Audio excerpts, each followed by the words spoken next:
네, 안녕하십니까? 2021년도 강서기업가상 및 학술공헌상 시상식의 사회를 맡게 된 한국경영학회 수석부회장 임건신입니다.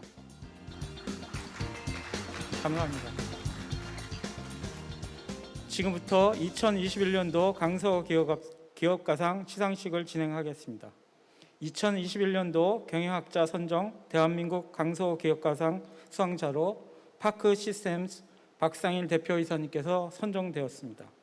시상에 앞서 한국경영학회 송재영 어워드 선정위원님께서 선정 경과 및 공적서를 낭독해 주시겠습니다. 송재영 위원장님 단상 위로 모시겠습니다. 안녕하십니까? 한국경영학회 어워드 선정위원장인 서울대 송재영 교수입니다. 먼저 강서기업가상 선정 경과 보고를 드리겠습니다.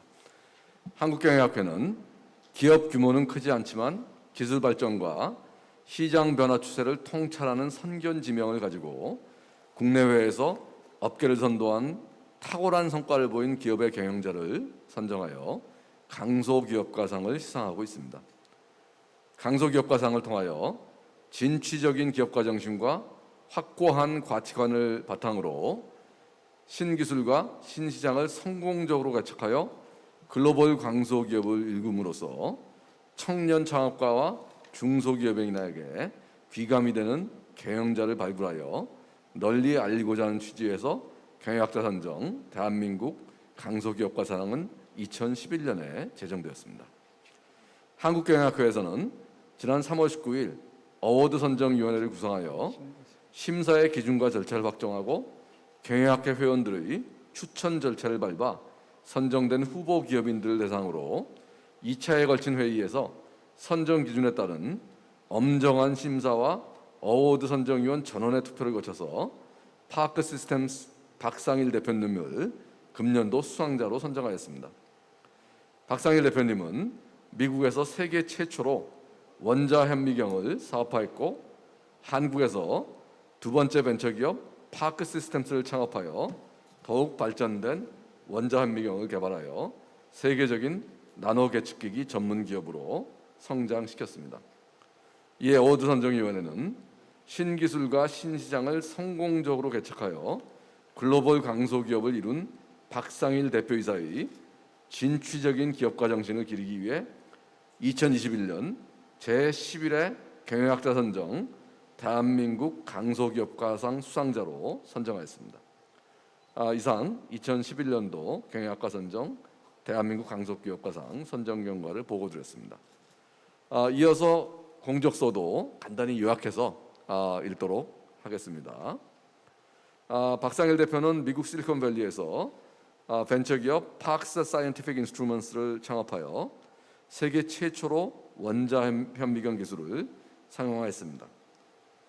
미국에서 성공적으로 회사를 운영한 후 이를 매각하고 1997년 한국에 돌아와 미국에서 처음한 벤처기업의 전형을 모국에 전하고 세계적인 기술력을 가진 나노 계측 장비 회사를 만들고자 다시 창업의 길을 택하였습니다.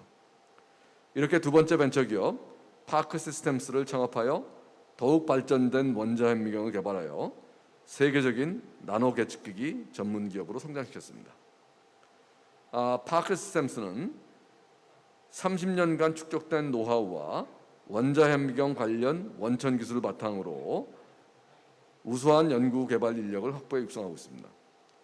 그 결과 파크시스템스의 원자 현미경 제조 기술은 국가 핵심 기술로 선정되었으며 박상일 대표의 리더십하에 파크시스템스가 개발한 원자 현미경은 세계 유수의 대학교, 연구소, 글로벌 기업에서 사용되고 있습니다. 특히 반도체 제조 공정용 인라인 AFM의 경우 전 세계 메이저 반도체 제조사에서 채택되어 독보적인 입지를 구축하였습니다. 박상일 대표가 이끄는 파크시스템스는 우수한 기술력뿐 아니라 연평균 약 30%의 매출 성장률을 달성하고 있는 고성장 기업이며 1997년 창업 당시 12분의 직원이 2021년에는 300분에 달하는 연평균 20%의 신규 고용을 창출하고 있는 고용 우수 기업입니다. 특히 코로나19에 따른 경기 불안과 시장 침체에도 불구하고 2020년 대비 매출 37%, 영업이익 86%의 성장을 이루었습니다. 이러한 성과를 인정받아 2020년 대한민국 코스닥 대상에서 종합대상을 수상하였고 2018년부터 2021년까지 4년 연속 코스닥 라이징 스타에 선정되었습니다. 박상일 대표는 국가과학기술자문회의 자문위원, 미래준비위원회 위원, 벤처리더스클럽 회장 등을 역임하며 기술 창업 생태계의 개선을 위한 활동도 활발히 전개하셨습니다. 결론적으로 박상일 대표는 지난 30년간 원자 현미경 기술을 개발해온 세계적인 권위자이며 한국과 미국에서 모두 벤처기업을 창업하고 성공한 글로벌 앙트프레너입니다. 박상일 대표의 이러한 경험은 한국 벤처기업의 갈 길, 특히 글로벌 강소기업의 선구적 모델이 되고 있습니다. 네, 공적서 낭독을 마치면서 다시 한번 축하드립니다. 감사합니다. 네, 송재용 교수님 감사합니다. 네, 시상에 앞서 수상기업인 파크시스템즈의 홍보 영상을 보시겠습니다.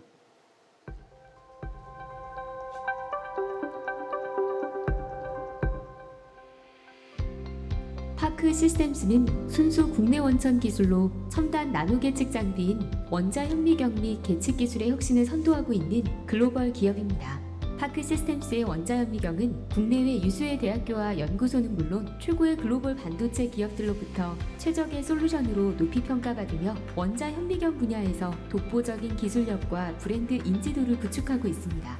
1997년 설립되어 현재까지 가장 오래된 원자 현미경 기술의 역사적 뿌리를 기반으로 전 세계에서 가장 앞선 신기술들을 개발하여 시장을 리드해오고 있습니다. 수원 광교의 본사 및 전 세계의 법인 및 연락사무소를 두고 있으며 연구용 장비부터 반도체 계측 검사 자동화 장비에 이르기까지 다양한 원자 현미경 제품 라인을 보유하고 있습니다. 파크시스템스는 앞으로도 매년 지속적인 기술 혁신을 통해 독보적인 기술로 세계를 선도하는 원자 현미경 회사로 거듭날 것입니다. 네, 그럼 2021년도 경영학자 선정 대한민국 강소기업가상 시상식을 거행하도록 하겠습니다. 시상은 한국경영학회 박영일 회장님께서 맡아주시겠습니다.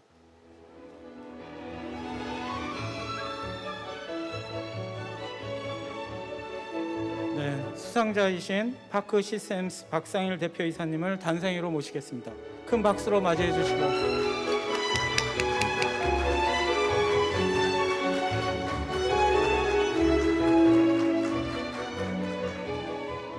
경영학자 선정 대한민국 강소기업가상 파크시스템스 대표이사 박상일. 한국경영학회는 원자 현미경 신기술과 시장을 성공적으로 개척하여 글로벌 강소기업을 이룬 파크시스템즈의 박상일 대표이사의 진취적인 기업가 정신을 기리기 위해 2021년 제10회 경영학자 선정 대한민국 강소기업가상을 수여합니다. 2021년 8월 16일 사단법인 한국경영학회 회장 박영렬 축하드립니다.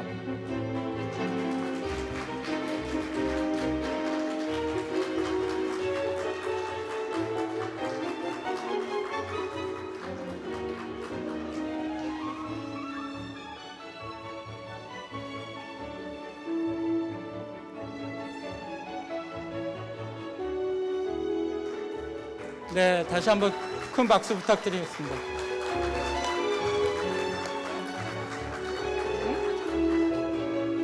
이따가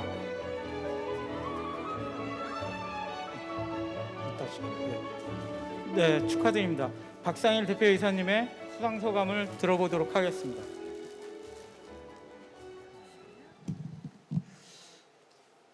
네, 오늘 이렇게 좋은 행사를 개최해 주셔서 참 존경스럽고 또 저희 회사를 금년도 강소기업가상으로 추천을 해주시고 선정을 주셔서 무한한 영광이 되겠습니다. 저희 회사에 대한 얘기는 이제 앞서서 많이 해주셨기 때문에 저는 이 자리에서 제가 그동안 우리 회사를 만든 그 과정, 그리고 또 제가 미국에서 한 15년을 살다가 유학생활을 포함해서 한국에 들어온 다음에 한국이란 나라가 참 특이한 나라다, 이런 걸 또 느꼈습니다. 그래서 그런 거를 좀 되짚어보는 그런 시간을 갖고자 합니다. 네, 그래서 앞서 말씀드렸듯이 저희 회사는 Atomic Force Microscope, 원자 현미경을 만드는 회사인데요. 이 원자 현미경은 1985년도 스탠포드의 켈빈 퀘이트 교수 연구실에서 처음으로 발명이 됐습니다. 그때 제가 바로 그 그룹에서 유학생으로 일하고 있을 때였습니다. 대학원생으로요. 굉장히 제가 운이 좋았던 거죠. 그런 새로운 기술이 태동하고 그 기술이 널리 쓰일 수 있겠다는 것을 깨닫고 학위를 받은 다음에 이거를 사업화하면은 이거 재밌을 것 같다. 그 실리콘밸리의 분위기가 그렇거든요. 그래서 이제 창업을 한번 해보자 이런 생각을 했더니 퀘이트 교수님께서는 적극 지지를 해주셨는데 한국에 계신 분들은 다 반대를 하셨어요. 저희 부모님은 물론이고 그 서울대 물리학과 지도 교수님, 그분들이 한테 호되게 꾸지람을 받았습니다. 지금 뭐 무슨 생각, 정신 나간 생각을 하는 것 같다. 그러지 말고 곧 서울대 물리학과에 교수 채용 공고가 날 테니까 거기에 응모할 준비를 해라. 아주 좋은 기회다. 전공도 좋고 또 스탠포드 출신이고 제가 후보 중에 유력한 후보 중에 나이가 제일 적기 때문에 굉장히 유망하니까 응모하기나 하라고. 그러면 교수님께서 알아서 노력해 주시겠다. 그런 얘기까지 들었습니다. 그래서 한편 생각해 보면 미국 물정도 모르고 영어도 능숙치 않고 돈도 없는데 정말 사업을 할 수 있을까? 이런 의구심도 들어가지고 굉장히 좀 갈등을 겪었습니다. 분명히 새로운 기술의 기회가 있는데, 사업화의 기회가 있는데 사업을 할 것인가 아니면 남들 따라 안전한 기술을 택할 것인가 참 고민을 많이 했습니다. 그런데 그 고민을 한동안 하다가 어느 날 이런 생각이 들었어요. 가만히 있어봐. 대학 교수가 되겠다는 사람은 저 외에도 많은 사람들이 줄 서 있는데 굳이 그 경쟁에 제가 참여해서 남이 가질 수도 있는 조합 하나를 뺏을 필요가 있나? 그건 하겠다는 사람 하라 그러고 나는 창업을 하자. 창업을 하면 유용한 제품을 만들어서 이걸 필요로 하는 사람한테 갖다 줄 수도 있고 또 고용을 창출할 수 있는 이거 정말 보람 있는 일이겠다. 만약에 안 되면 사업하다가 뜻대로 안 되면 나중에 잡을 찾더라도 찾을 수 있지 않겠냐 해가지고 과감하게 유학생으로 미국에 갔던 외국인이 정말 기술 하나만 믿고 창업을 했습니다. 돈이 없다 보니까 팔로알토에 있는 가정집 하나를 월세로 빌려서 거기에 있는 가라지를 작업장으로 쓰고 문간방 하나를 사무실로 쓰면서 제 친구랑 2명이서 단돈 $40,000로 시작을 했습니다. 여러 가지 어려움도 겪었지만 그래도 한 8, 9년 후에는 번듯한 회사가 됐습니다. 실리콘밸리 핵심이라고 할 수 있는 써니베일에 연 매출 $1,400만 정도의 탄탄한 기업체로 성장을 시켰습니다. 그런데 제가 미국에 간 게 유학을 간 거지 이민을 간 게 아니다 보니까 과연 언제까지 미국 생활을 할 것인가 그런 고민을 또 했습니다. 처음에는 미국 생활이 편리하고 여러 가지 장점이 많이 있다고 생각이 됐는데 아무래도 저는 한국인 정서를 갖고 있어서 그런지 세월이 갈수록 시간이 갈수록 미국은 아무래도 우리나라가 아니라 남의 나라구나 라는 느낌이 더 강하게 들었습니다.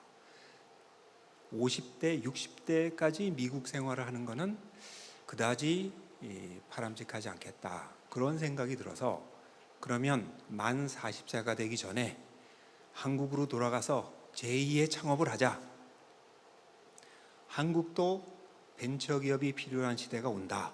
그런 얘기를 들었습니다. 그러나 또 많은 분들이 말리셨어요. 저같이 올곧은 사람이 사업을 할 수 있었던 것은 그게 미국이었기 때문에 가능한 것이지 한국에서는 어림없는 일이다. 그러지 말고 우리 학교로 오시라, 우리 연구소로 오시라, 그런 제안을 또 많이 받았습니다.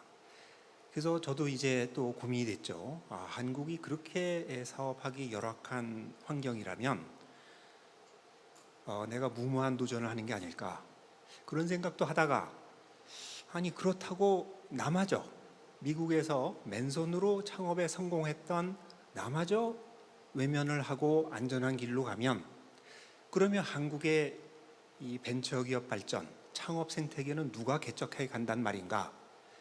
나라도 나서자. 만약에 안 되면 나는 경제적 여유가 있으니까 먼저 번 회사를 1,700만 불에 팔았거든요. 그 중에 한 4분의 1이 제 몫이었기 때문에 생계에는 지장이 없을 테니까 창업을 하자. 그래서 창업을 했습니다. 97년에 창업한 이래 생각보다는 어려움이 많아서 성장 곡선이 좀 더뎠습니다. 그러나 2015년 코스닥 상장에 성공을 했습니다. 코스닥 상장 이후에는 더욱 가파른 성장을 해서 연평균 한 30% 정도 성공을 해서 매출액도 200억에서 작년도 700억을 넘어섰고요. 공모가가 9,000원 정도였는데 이제는 주가가 12만 원, 13만 원을 상회하고 한때 15만 원까지 갔습니다. 그래서 시가총액이 1조 원을 넘어서기도 했는데 지금은 한 8천억 원, 9천억 원 정도 사이를 오가는 것 같습니다. 매출액이 1,000억 원이 안 되는데도 이렇게 높은 시가총액을 받을 수 있었던 데에는 저희 회사의 그 기술력도 인정받고 고부가가치, 그로스 마진이 좋다는 거, 성장률이 좋다는 거도 반영이 됐겠습니다만 시장의 신뢰를 얻었다는 게 큰 요소가 아닌가 봅니다. 상장 이래 저희가 제시한 목표를 한 번도 벗어난 적이 없습니다. 항상 저희는 저희의 목표를 달성해 왔기 때문에 투자자들이 이 회사의 예상은 믿을만하다. 그런 신뢰가 중요하지 않았나 생각이 됩니다. 제가 몇 분 정도 쓸 수 있나요? 20분. 네. 시계가 지금 없어가지고 타임 컨트롤을 이걸로 하시면 40분까지 하시면 네, 감사합니다.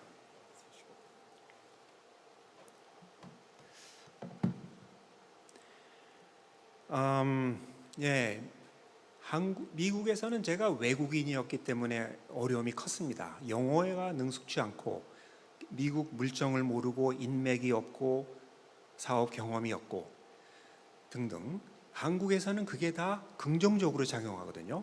여기가 모국이고 영어도 잘 알고 사업 경험도 있고 인맥도 있고 사업 미천도 있고 그런데 한국은 오히려 훨씬 더 어려웠습니다. 그 환경과 사회 분위기, 제도 이런 것들의 결함들이 많았고요. 또 중소기업에는 사람들이 오려고 그러질 않습니다. 어렵사리 사람을 설득을 해도 그 주위에서 말려서 오질 않습니다. 규모에 대한 편견, 주위의 만류. 그리고 인재들이 더러 있긴 합니다만 글로벌 인재가 대단히 부족합니다. 해외 시장을 개척하려면 영어를 해야 되거든요. 의사소통을 하는 정도의 영어가 아니라 영어로 청중을 감화시킬 수 있는 프레젠테이션, 또 터프한 니고시에이션을 해서 우리의 의사를 관철시킬 수 있는 정도의 토론 능력, 이런 글로벌 인재가 필요한데 우리나라에는 그런 사람들이 굉장히 부족합니다. 그나마 병역 특례 제도가 큰 도움이 됐었습니다. 특히 R&D 기술 인력에서. 앞서 말씀드렸습니다만 우리나라가 참 특이한 나라입니다. 외형을 보면 선진국이죠. 유엔에서도 선진국으로 인정을 받았고, 외형, 경제 규모나 빌딩, 도로, 여러 가지 사회 인프라, 요즘에는 문화 체육 강국이기도 하죠. 그런데 내면을 들여다보면 굉장히 참 답답합니다. 선진국은 직위가 높을수록, 고위직으로 올라갈수록 굉장히 우수한 사람들이에요. 정말 리스펙터블한 사람. 최근에 트럼프 같이 이상한 사람도 있지만, 과거에는 정말 고위직일수록, 직위가 높을수록 아주 훌륭한 인품을 가진 사람들인데, 우리나라는 그렇지 못한 경우가 많고, 이념 대립도 너무나 극심하고, 준법 정신이나 도덕성이 결연된 사례가 상당히 많습니다. 사회 병리 형성도 많은 거죠. 자살률, 이혼율, 낙태율, 출산율, 이게 우리 사회가 건전하지 않다는 것을 말해주고 있다고 생각합니다. 그 외에도 결과지상주의, 수단과 방법을 가리지 않고 어떻게 해서든지 부와 지위를 손에 넣으면 그 밑에 많은 사람들이 따라주는, 그걸 어떻게 해서든지 인정을 받는 그런 잘못된 면이 있다고 생각합니다. 이게 이제 경제 성장 제일주의, 물질 만능 경제 제일주의에서 비롯된 거라고 생각이 됩니다. 우리나라가 왜 그런가? 역사적 배경에 그 원인이 있다고 봅니다. 우리나라는 일제시대에 있다가 준비되지 않은 채 해방을 맞고 갑자기 건국이 됐죠. 그러다 보니까 우리가 스스로 개발해낸 그런 법과 제도가 아니라 일본, 미국과 같은 다른 나라들의 법과 제도를 그냥 차용해서 써왔던 것 같습니다. 현실과의 괴리를 불법, 탈법, 편법으로 메워오고 그걸 관행으로 치부해 왔던 것 같습니다. 그러다 보니 능력과 노력, 성실성에 비례해서 보상과 결과가 또 사회적 지위가 생기는 게 아니라 연줄과 요행, 특혜에 의해서 얻은 그런 과도한 지위를 갖게 되는 것 같습니다. 그래서 이런 사람들은 조직 본연의 목적과 기능보다는 개인적인 이해에 집착하는 그러한 경향이 가는 것 같습니다. 또 우리나라의 경제 압축 성장도 여기에 큰 역할을 한다고 생각합니다. 우리나라가 특히 박정희 대통령 시대에 고도 성장을 구가하기 위해서 정부 주도하에 경제개발 5개년 계획을 세워왔죠. 국내의 자원을 동원해서 특정 기업들을 집중 지원해 왔습니다. 소유는 민간이었지만 사실상 국영기업에 준하는 그런 혜택을 주고 왔습니다. 저는 이게 차명으로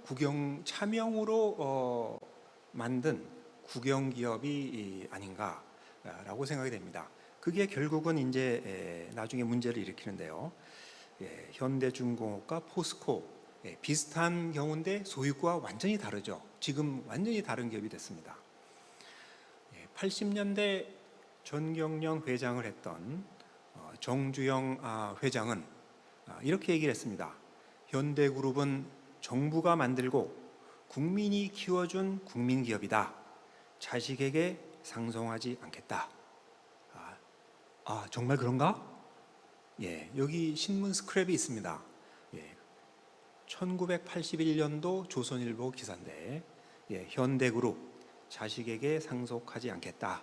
이렇게 공언을 했습니다. 결국 지켜지지 않았지만 정주영 씨는 안 거예요. 현대그룹이 이게 내 기업이 아니다. 이거는 정부가 만들어주고 국민 희생 위해서 개발된 이룩된 정말 공공의 영역이다라는 것을 생각했던 거죠. 그러나 결과적으로 이러한 정부의 경제개발 정책에 의해서 우리나라의 대기업, 재벌이 탄생을 하게 되고 경제 구조가 심하게 불균형화되기도 했습니다. 재벌의 특혜 이면에는 국민의 피해가 컸죠. 정부가 통화를 계속 발행하니까 만성적 인플레, 실질적으로는 마이너스 금리 시대가 있었고 소비자는 선택권이 없었습니다. 품질이 낮은 국산품을 고가로 구매할 수밖에 없었습니다. 또 투자가 실패하면 정부가 메꿔주고 공적 자금으로, 성공하면 기업이 고스란히 과실을 향유하는 그러한 면이 있었습니다. 저임금 노동력 활용한 것도 물론이고요.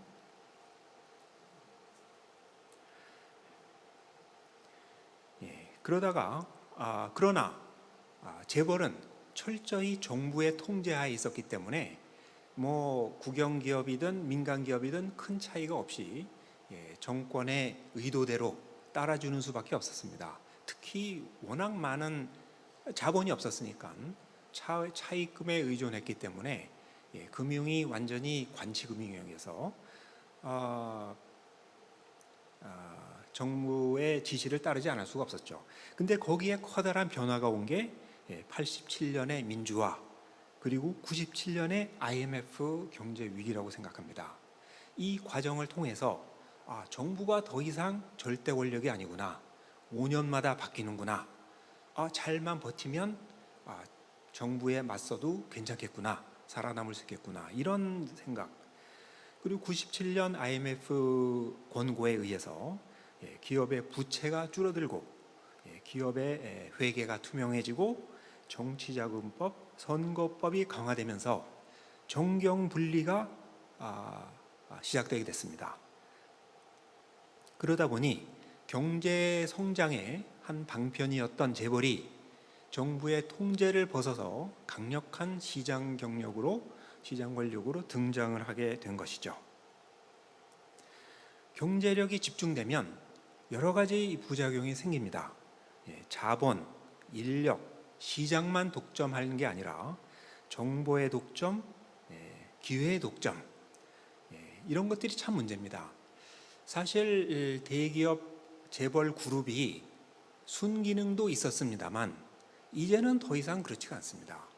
과거에는 부품업체, 협력업체가 신통치 않으니까 수직 계열화를 한다는 명분이 있었지만 지금은 얼마든지 납품업체들이 있거든요.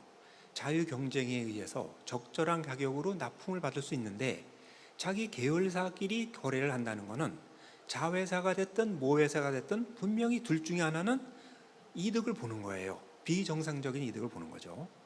그런 문제. 또 일반 하청업체들한테는 독과점적인 지위와 압도적인 협상력에 의한 불공정 거래가 여전히 이어지고 있고 이 재벌의 영향력이 워낙 크기 때문에 경제적 영향을 넘어서 정치권, 행정부, 언론, 학계, 법조계, 의료계, 예술계, 체육계, 문화계 우리 사회 전반에 굉장히 광범위한 영향력을 행사하고 있습니다. 이렇게 되면 신생기업이 서기가 어렵죠. 중소기업의 성장을 가로막게 되고 사회 정의와 경제적 역동성이 저해된다고 생각이 됩니다. 그래서 이제는 시대 정신, 패러다임이 바뀌어야 된다고 생각합니다. 이제까지 정부와 대기업이 주도해온 추격형 성장 방식에서 앞으로는 기술기업, 기술 벤처기업이 글로벌 강소기업이 새로운 산업을 선도하는 그러한 성장이 되어야 된다고 생각합니다. 저에너지, 자원 절약형 기업, 또 해외 의존을 너무 하는, 특히 중국에 의존하는 산업 구조에서 탈피해야 된다고 생각합니다. 또 월등한 기술력을 가지고 고부가가치와 글로벌 경쟁력을 가진 이런 기업들이 생겨나고 고용도 많이 생겨나는 그런 산업 생태계로 전환이 돼야 된다고 생각합니다. 이렇게 기술 강소 기업이 주류 산업이 될 수 있는 혁신 생태계를 구축하기 위해서는 어느 한두 가지 이 제도 개혁만으로는 되지 않는다고 봅니다. 국가 R&D 정책, 기업 정책, 금융, 법률, 교육, 행정 등 총체적인 그런 처방이 필요하다고 생각됩니다. 저보담도 기업가 정신에 대해서 더 잘 아시겠습니다만 제 나름대로 생각하는 기업가 정신은 이렇습니다. 피터 드러커가 말했듯이 An entrepreneur is someone who gets something new done. 남들이 안 해본 새로운 일을 하는 사람이다. 따라서 기업가라기보다는 저는 개척가, 혁신가가 좀 더 나은 단어가 아닌가라는 생각이 듭니다.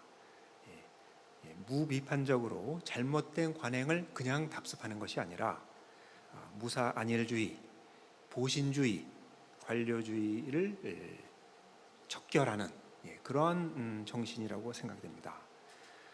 우리나라의 발전, 사회 발전, 또 창조적인 미래를 위한 아주 필수 요소라고 생각이 됩니다. 제 나름대로 생각해 보면 앙트레프리너십의 본질은 사람이 본능적으로 편안함을 추구하고 안락함을 추구하고 안전함을 택하는 경향이 있죠. 게을러지는 면도 있고, 그러나 그것을 떨쳐버리고 이 사회가 필요하지만 남들이 안 하거나 못하는 것, 또 성공이 개런티된 건 아니지만 충분히 승산이 있는 것, 그리고 떳떳하게 도전해서 혹시 실패를 하더라도 성공의 어머니로 승화시킬 수 있는 그런 것에 도전하는 것이라고 생각이 됩니다. 우리가 살아가면서 추구해야 될 가치가 많습니다. 저는 그 가치에 가장 중요한 것이 남들로부터의 인정, 주위 사람들의 평판이라고 생각합니다. 금전적인 가치, 사회적 지위, 재화가 아니라 주위 사람들의 평판이라고 생각합니다. 그래서 남들이 나를 필요로 하다. 내가 유익한 존재다. 필요한 존재다. 나를 고마워한다. 남들이 나를 리스펙트한다. 이럴 때 진정한 행복을 느낀다고 생각합니다. 쉽게 이 개념을 검증해 볼 수가 있습니다. 아무리 가진 것이 많아도, 사회적 지위가 높아도, 개인적인 능력이 뛰어나도 주변 사람들로부터 존경받지 못하고 비난받는 사람이라면 그 사람은 실패한 사람이죠. 불행한 사람입니다.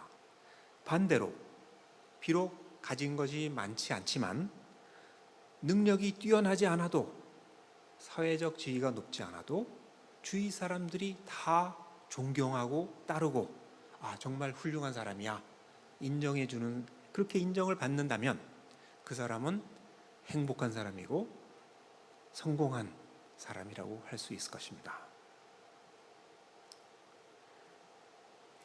그래서 결론적으로 제가 보기에 우리나라는 경이로운 외형적 성장을 이루어왔지만 이제는 내적인 성장이 필요한 시대다. 경제, 사회, 체제에 대대적인 혁신이 필요하다. 그 혁신의 키워드는 기업가 정신이다. 기업가 정신은 남들이 가는 대로 따라하는 무사안일, 보신주의가 아니라 남들이 가지 않은 새로운 길을 개척하는 것이다. 창조적인 삶을 사는 것이다. 라고 말씀드릴 수 있겠습니다. 이런 것을 통해서 우리 국민의 가치관과 국민인식이 올라가면 우리나라는 명실상부한 선진국을 넘어서 선도국, 세계적인 모범국이 될 수 있다고 생각합니다. 경청해 주셔서 대단히 감사합니다. 네, 박상일 대표님 감사합니다.